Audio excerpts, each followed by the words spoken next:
Vous voulez mettre en place un money management fiable?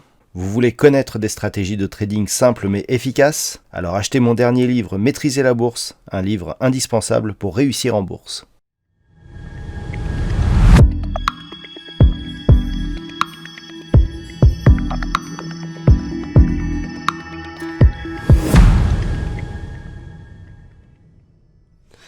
Bonjour à tous et bienvenue sur boursicoté.com pour cette nouvelle analyse technique du CAC 40 en clôture avec une séance qui a tenu toutes ses promesses puisqu'après une ouverture sur un joli gap haussier, nous avons ici une configuration qui tente un comblement, mais le comblement n'est que partiel, il reste que presque 5 points à combler, et puis on est reparti ici à la hausse, et on a touché cette extension de Fibonacci ici, qui était liée à cette petite phase de retracement, je vous indiquais que c'était un retracement court terme, donc pour un objectif court terme, celui-ci a vraiment été touché d'une manière assez précise, puisque avec ce point haut ici, qui inscrit donc un nouveau record historique du CAC 40 à 7332.21 et après être revenu en clôture à 7317.41, le CAC 40 gagne ce soir 1,39% par rapport à la clôture de la séance précédente, mais surtout on marque un contact ici avec l'objectif et on revient ici clôturer légèrement sous ce niveau. Donc c'est vraiment un point technique très intéressant et on voit encore une fois que les extensions de Fibonacci nous avaient donné un objectif assez précis.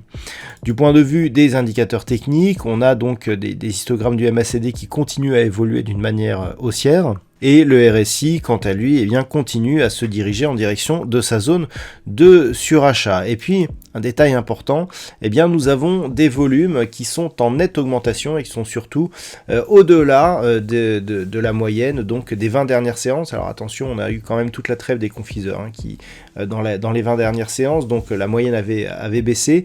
Malgré tout, on a des volumes supérieurs à la moyenne des 20 dernières séances. Et surtout, c'est l'augmentation qui est intéressante, surtout au moment où ici on valide donc la rupture de cette zone des 7182 et que l'on commence ici à accélérer, on clôture à l'extérieur des bandes de Bollinger, c'est-à-dire au-dessus de la bande de Bollinger supérieure. Ça faisait très longtemps que ça n'était plus arrivé, regardez, la dernière clôture, c'était celle-ci, nous étions le 5 novembre.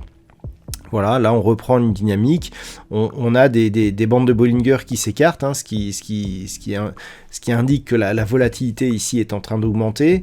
On a un placement de moyenne mobile qui est correct, alors c'est pas toujours le cas dans des unités de temps un peu plus courtes, mais nous verrons demain matin que la configuration intraday s'est nettement améliorée là aussi. Alors, ce que l'on peut attendre de cette séance, alors c'est déjà une poursuite du mouvement haussier, donc dans ce cadre-là, je vous avais tracé une deuxième extension de Fibonacci ici, un peu plus moyen terme, et cet objectif, il se situe désormais à 7508.90, donc poursuite ici du mouvement possible en direction de cette zone. Rappelez-vous, je vous ai dit que c'était un objectif moyen terme. En attendant, tant que l'on marque de nouveaux plus hauts significatifs, la tendance reste bien entendu haussière. Ce n'est que sur un retour ici sur cette zone des 7182 qu'il pourrait y avoir un test, puisque cette zone ancienne résistance qui a été franchie sur gap haussier non comblé, doit être testée en cas de consolidation et doit surtout se comporter comme une zone de support. Ça sera la condition sine qua non pour conserver un biais haussier sur cette tendance. Et puis naturellement, si on cassait la zone des 7182, ça serait la moyenne mobile 20 exponentielle qui nous indiquerait si au final on est plutôt sur une base de retournement ou si on est sur une phase de consolidation qui peut laisser place à une reprise de la hausse. Donc pour demain, ce qu'il faudra surveiller, c'est déjà l'éventualité d'une ouverture sur un gap haussier. Vu comment on évolue en fin de séance américaine, ça ne semble pas être parti pour marquer un gap donc demain matin. Alors si les cours redescendent, cette zone ici de gap qui est restée ouverte, on a environ 5 points ici entre le point haut d'hier qui se situe à 7245.66 et le plus bas du jour qui se situe à 7250.24, donc presque 5 points. Si cette zone par exemple agit comme support et qu'ensuite on repart, c'est qu'on le restera ici toujours sur cette même dynamique. Et par contre, si on casse cette zone là, effectivement on commencera à affaiblir légèrement la tendance haussière. Je vous ai indiqué que c'était sous 7182 qu'il commencerait à y avoir des signaux bien plus négatifs. Voilà donc ce que l'on peut dire sur cette configuration technique pour ce soir. D'un point de vue statistique, on retrouve enfin une configuration qui nous donne un nombre d'occurrences intéressant à analyser.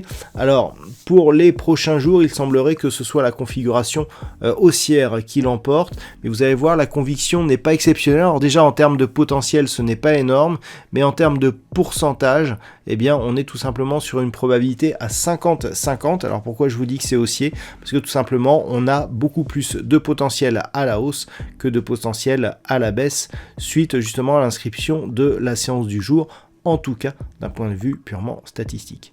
Voilà donc ce que l'on peut dire sur cette analyse technique du CAC 40 en clôture. Je vous souhaite une très bonne soirée, on se retrouve donc dès demain pour d'autres analyses techniques, toujours sur le site boursicoté.com.